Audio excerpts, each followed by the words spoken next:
السلام عليكم ورحمة الله. الحمد لله رب العالمين. اللهم صل على محمد وعلى آل محمد. സഹോദരങ്ങളെ, പറയാനായിട്ട് വന്നതല്ല, കേൾക്കാനായിട്ട് വന്നതാണ്. കേട്ടത് വളരെ നല്ല, വളരെ പ്രസക്തമായ സംസാരവുമാണ്. ഇനി ഈ വിഷയത്തിൽ ഇതിനേക്കാൾ കൂടുതലായി എന്തെങ്കിലും പറയേണ്ടതുണ്ട് എന്ന് തോന്നുന്നില്ല. വളരെ അപ്രതീക്ഷിതമായി ഇങ്ങോട്ട് വിളിച്ച സ്ഥിതിക്ക് ഏതാനും മിനിറ്റുകൾ മാത്രം നിങ്ങളോട് ഈ പറഞ്ഞ വിഷയത്തിൻ്റെ ഒരു തുടർച്ചയായി ഏതാനും വാക്കുകൾ മാത്രം സംസാരിക്കണമെന്ന് ഉദ്ദേശിക്കുകയാണ്. സാഹിബ് പറഞ്ഞത് കാലവുമായി ബന്ധപ്പെട്ട വിഷയങ്ങളാണ്. കാലത്തിലേക്ക് അല്ലാഹു സുബ്ഹാനഹു വ തആല ചേർത്ത് പറഞ്ഞ 4 വിഷയങ്ങൾ: ഈമാൻ, അമലു സ്വാലിഹാത്ത്, സബ്ർ കൊണ്ടുള്ള പരസ്പര ഉപദേശം, സത്യം കൊണ്ടുള്ള പരസ്പര ഉപദേശം. ഈ 4 കാര്യങ്ങളും അല്ലാഹു സുബ്ഹാനഹു വ തആല കാലത്തിലേക്കാണ് ചേർത്ത് പറഞ്ഞിട്ടുള്ളത്. അപ്പം അതിലൂടെ പടച്ചവൻ നൽകുന്ന ഒരു മെസ്സേജ് കൂടി ഉണ്ട് എന്ന് ഞാൻ മനസ്സിലാക്കുന്നു.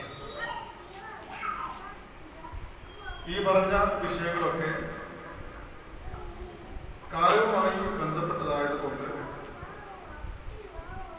കാലത്തിനനുസരിച്ചുള്ള മാറ്റങ്ങൾ കൂടി ഈ വിഷയങ്ങളിൽ വന്നു ചേരണം എന്ന ഒരു മെസ്സേജ് അതിനകത്തുണ്ട് എന്ന് ഞാൻ മനസ്സിലാക്കുകയാണ്. അങ്ങനെ കാലത്തിനനുസരിച്ച് ഈ പറഞ്ഞ വിഷയങ്ങളിൽ അപ്ഡേഷൻ ഉണ്ടായിട്ടില്ലെങ്കിൽ തീർച്ചയായും അവിടെ ഇന്നൽ ഇൻസാന ലഫീ ഖുസ്ർ എന്ന് പറയുന്ന കാര്യം സംഭവിച്ചിരിക്കും. മനുഷ്യര് നഷ്ടത്തിലാകുന്നു എന്ന് പറയുന്ന സംഗതി അവിടെ സംഭവിച്ചിരിക്കും എന്നതാണ്. നമുക്കതിൻ്റെ ഉദാഹരണങ്ങൾ നമ്മുടെ വർത്തമാനകാല ജീവിതത്തിലുണ്ടോ എന്നുള്ളത് വേണമെങ്കിൽ പരിശോധിക്കാവുന്നതാണ്. ഈമാനും അമലു സ്വാലിഹാത്തും അതെല്ലാ മനുഷ്യരിലും ഉണ്ടാകേണ്ട സംഗതികളാണ്.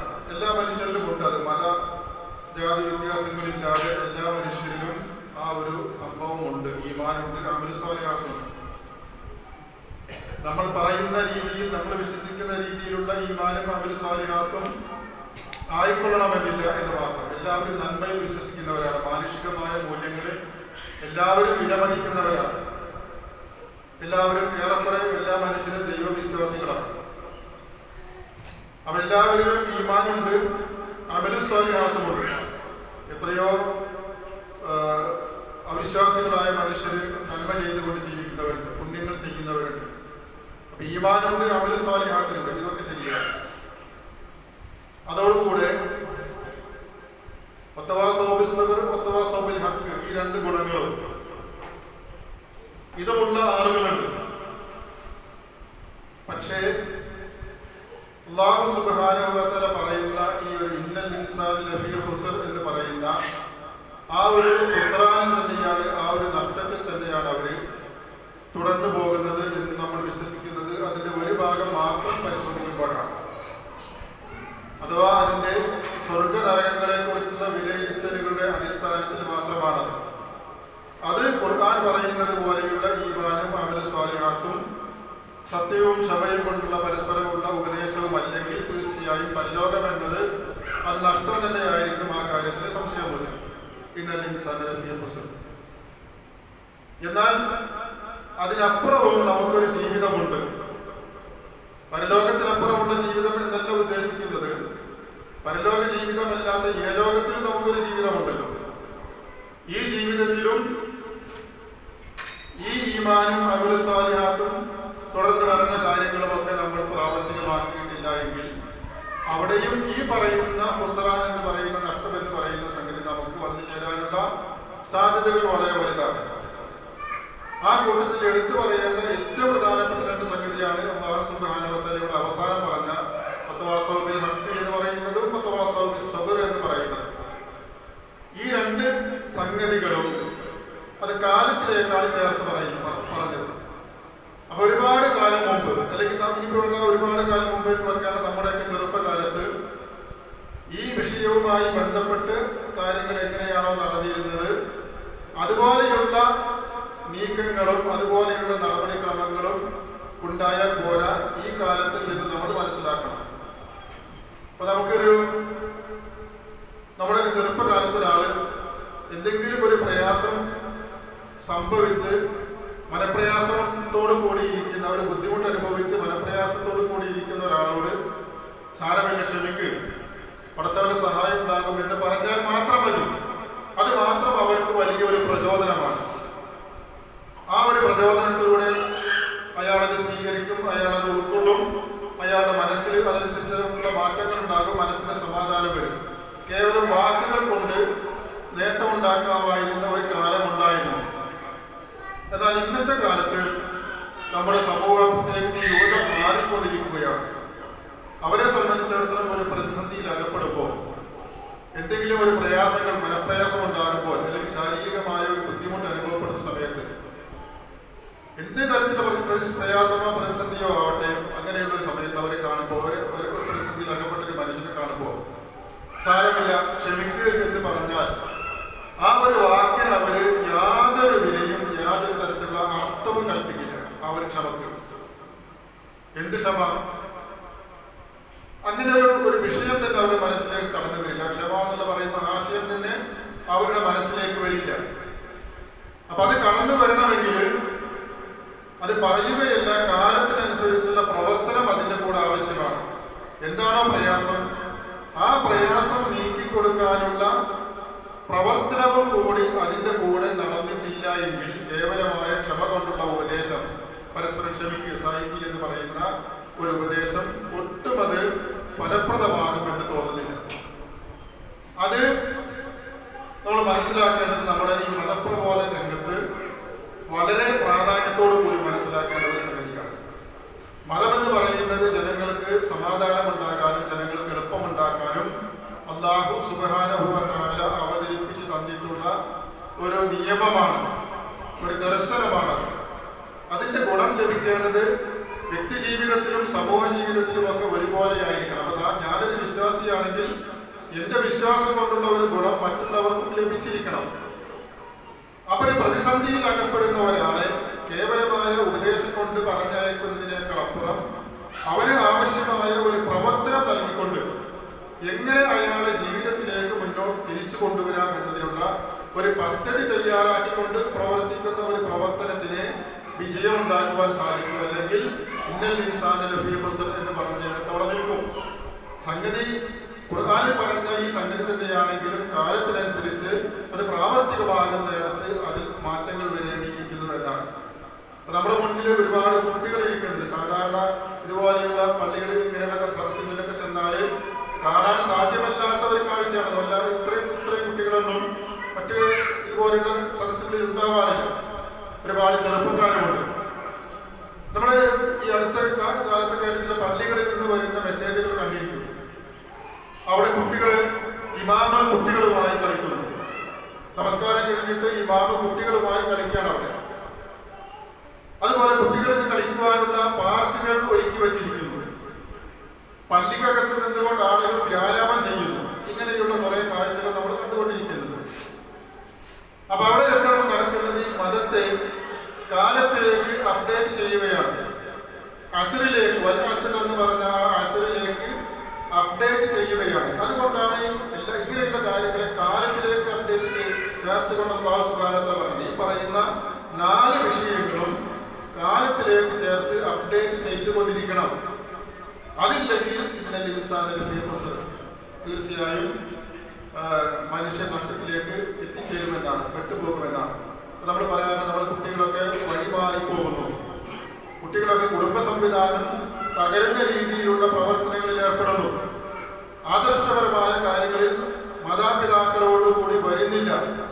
ഇന്ന് പുതുതലമുറയെ കുറിച്ച് ഒരുപാട് പരാതികൾ നമുക്ക് പറയാനുണ്ട്, ഒരുപാട് പരാതികൾ.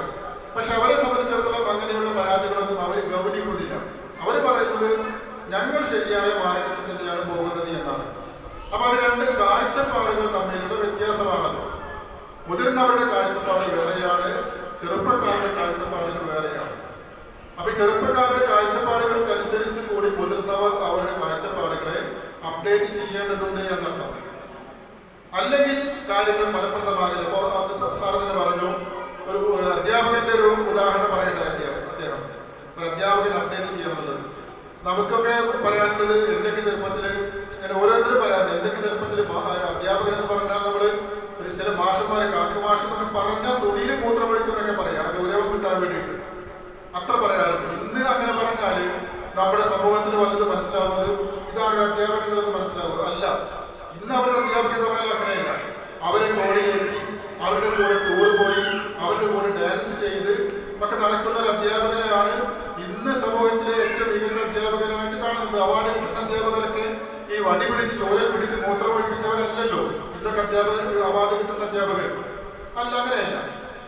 അപ്പൊ കാലത്തിനനുസരിച്ച് കുട്ടികളോടുകൂടെ, കാലത്തിനനുസരിച്ച് യുവാക്കളോടുകൂടെ ഉയർന്നു നിന്നുകൊണ്ട് പ്രവർത്തിച്ചില്ല എങ്കിൽ ആ തലമുറ വഴിമാറിപ്പോകുന്നതിൽ വലിയ അത്ഭുതമൊന്നും പറയാനില്ല. അപ്പോ ഈ കുട്ടികളെ കൂടി കാലത്തിനനുസരിച്ച് മതത്തിലേക്ക് അവരുടെ ഇംഗിതം കൂടി താല്പര്യങ്ങൾ കൂടി പരിഗണിച്ചുകൊണ്ട് കൊണ്ടുവരാത്തതിൻ്റെ ഒരു പ്രശ്നം കൂടിയാണ് ഈ തലമുറ, പുതുതായി വളർന്നു വരുന്ന തലമുറ വഴിമാറിപ്പോകാനുള്ള കാരണങ്ങളിലൊന്ന്.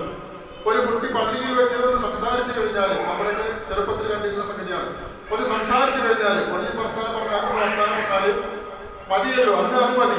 അവന് എല്ലാവരും കൂടി അവന്റെ നേരെ തിരിയും. സകാരമാണ്, സകാരത്തോട് സകാരം.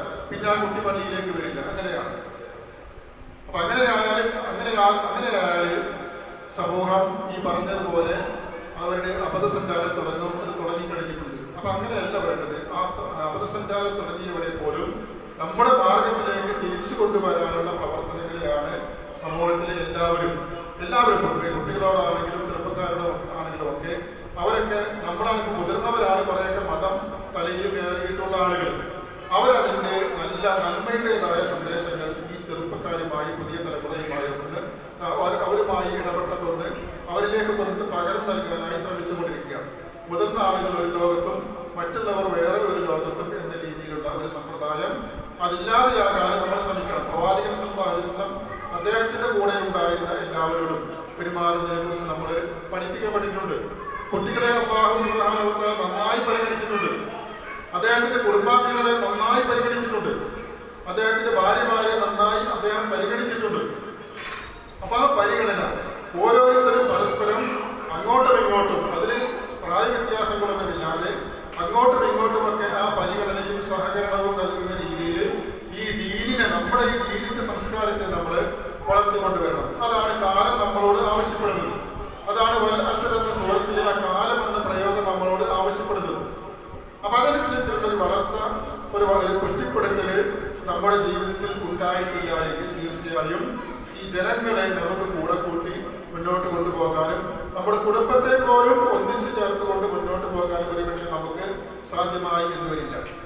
ഒന്ന് രണ്ട് ചെറിയ സംഗതികൾ കൂടി ഇതിന്റെ കൂട്ടത്തിൽ സൂചിപ്പിക്കട്ടെ. അപ്പോൾ ഈ പ്രായമായ മുതിർന്ന രക്ഷിതാക്കള് അവരുടെ പെൺകുട്ടികളെ, ഒരു രക്ഷിതാവ് അവളുടെ സ്വന്തം മകളെ എത്ര പ്രായം വരെ ഓമനിക്കുകയും അവളെ കളിപ്പിക്കുകയും അവളോട് തമാശകൾ പറയുകയും അവളെ ഒന്ന് ഉമ്മ വെക്കുകയും ഒക്കെ ചെയ്യും എന്ന് നമ്മളോട് ചോദിച്ചാൽ നമ്മളൊക്കെ പറയും ഒരു 10-15 വയസ്സ് വരെ. അതിന് ശേഷമൊക്കെ പെൺകുട്ടികളോട് തമാശ പറയാനും അതിന് ശേഷമൊക്കെ പെൺകുട്ടികളോട് ഒരു ഉമ്മ വെക്കുവാനും അവളെ ഒന്ന് പിടിക്കുവാനും ഒക്കെ അയ്യേ അത് മോശമല്ലേ എന്നൊക്കെ പറയുന്ന ഒരു സംഗതി നമുക്കൊരു പക്ഷേ മനസ്സിൽ തോന്നിയെന്നിരിക്കും.